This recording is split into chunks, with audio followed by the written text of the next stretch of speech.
Hi guys! Mercedes has revealed the first interior details of the new EQE SUV.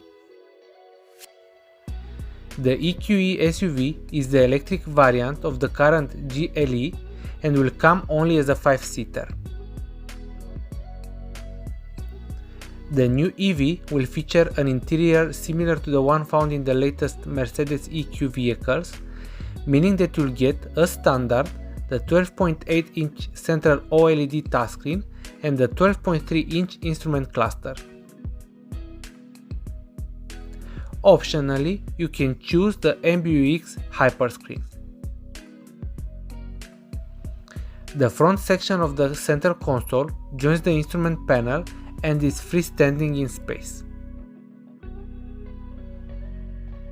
Mercedes says that in terms of headroom and legroom, as well as elbow room, the 5-seater EQE SUV is one of the most spacious representatives of its class.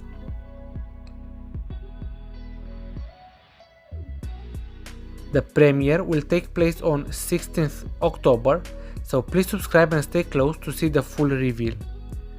Thanks.